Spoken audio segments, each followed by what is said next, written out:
Howdy ho, friends. It is time for an experimental project. First, the weather conditions. It's been raining for about 2 days straight. Currently, it is 33 degrees. The high today is supposed to be 40. Maybe. Possibility of sleet or rain. And what else is? Oh, and a slight wind out of the north, switching over to the east a little bit later. This is the perfect weather conditions for this experiment.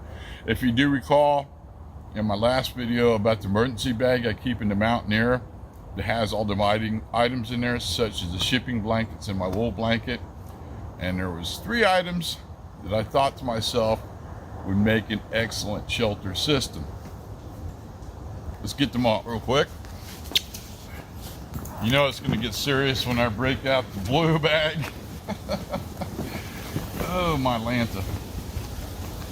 And if you're wondering, yeah, it is very freaking cold out. So far, I've lost 1 camera and 1 tripod broke.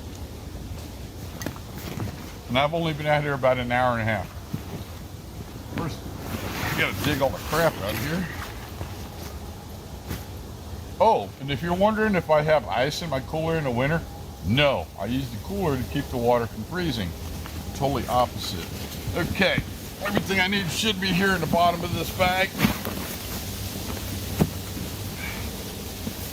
So if you do recall, I had 2 8x10 tarps, and I'm hoping these are 8x10, we'll find out. And then 1 5x7 tarp. The tools we'll be using for this project is my machete with the saw on the back,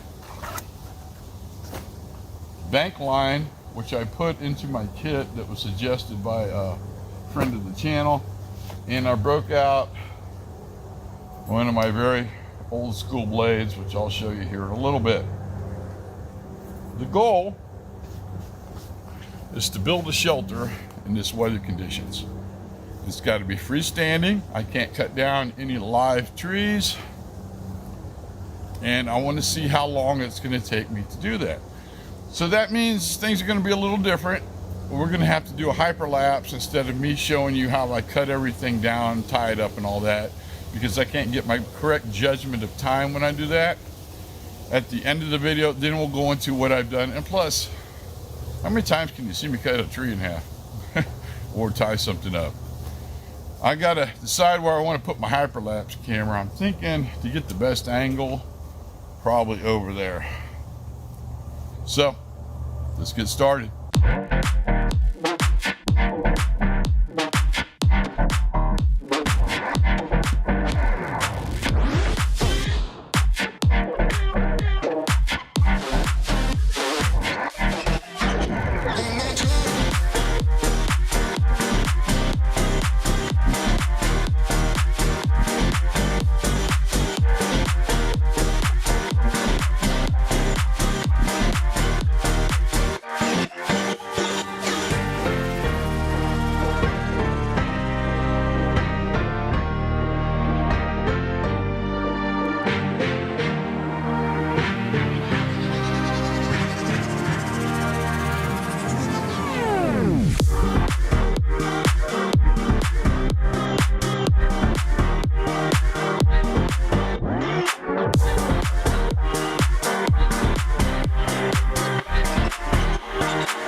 First question I'm going to ask, and I know I'm going to get it in the comment section, why I didn't just throw up some bank line between 2 trees, throw the tarp over it, stake it down, and call it good.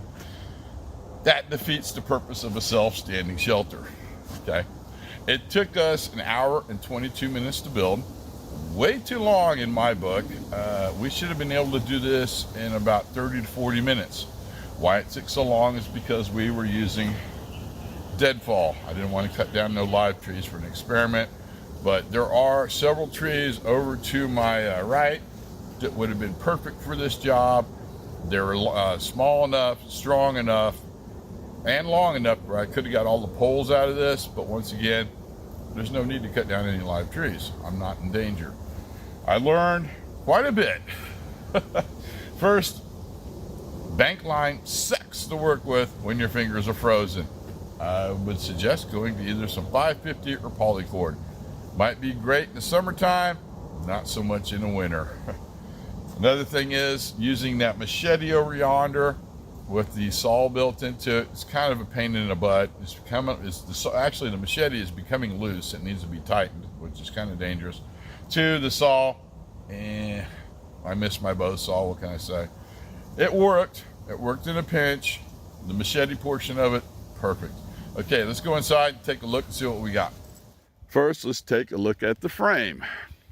We got a ridge pole and our sides coming out here, and I tied those in the typical bob knot, the lashing right there. Tied the tarp to the side poles like so, and the inner liner, which we'll talk about in a minute. I did the exact same thing, got it as taut as I could. And just a heads up, the soil is not good. It's sand, and these tent stakes are barely hanging on for life. I could have made some and drove them down a lot deeper, but I'm not in a bad situation. Now we're going to look on the inside. Yes, size kind of matters. In the winter, you want your shelter as small as possible because it's easier to heat. In the summer, who cares? I took an idea from my teepee. Let me show you. If you notice, we do have like somewhat of a bathtub floor in here with our other 8x10 tarp. And if we look down here, we've got a nice little gap. This serves several purposes. One, if the wind's blowing in and you didn't get it sealed all the way, it's going to create a barrier between you and the wind. Two, if there's a lot of condensation, which there's going to be, it'll drip down, hit this, not come on the inside and flood your floor. Three, if you get it close enough, it'll be somewhat of a thermal barrier, but not much. Now, we took the 5x7 tarp down here and covered this end up to keep the wind from going in.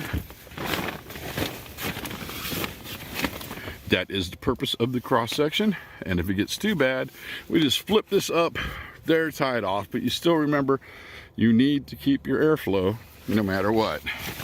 Believe it or not, yes, it really helps. And if I was in a bad situation, I'd cut this little guy in half and then come down here. And yes, if you're wondering, I am sitting up. I would seal off that section and remember to try to keep as much airflow as possible. Let's take a look at the outside. Woo! I'll stretch a little bit. All right, there we go. The ridge pole was not good. We got this little knot here and it kind of changed everything. The tension strings on the sides of the shelter system. This side, we're good. This, whoops, almost fell in that hole. This side's not so much. See how it wrinkled up on me? No problem. I just put a tarp clamp on there. I hope I said that right, Steve. Pulled it out, got that taken care of. Then let's take a little closer look at the back section where I put this cross section. Real simple lashing to put that on there. And it does help, oops, sorry about that, strengthen the teepee a lot. Teepee? I mean, the shelter. Now I'm thinking about teepees. And I'm going to tell you why I'm thinking about them. Let's go back a little bit. We're going to do a little fun fact. I am set up on Teepee Island for about 2 years, and that went through the flood. I had a teepee set up right here. Used it quite a bit. Even when the floods came, it didn't wash it away because this is seriously elevated all the way around. All right, enough of that. Maybe we'll build another one.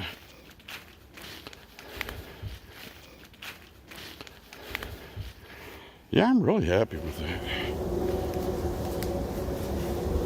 I think I'm going to go ahead and pull this shelter down because every freaking once in a while I start getting pelted by little bitty pieces of sleet.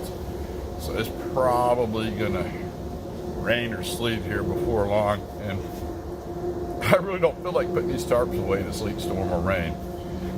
Which that means That's right, friends. Another hyperlapse.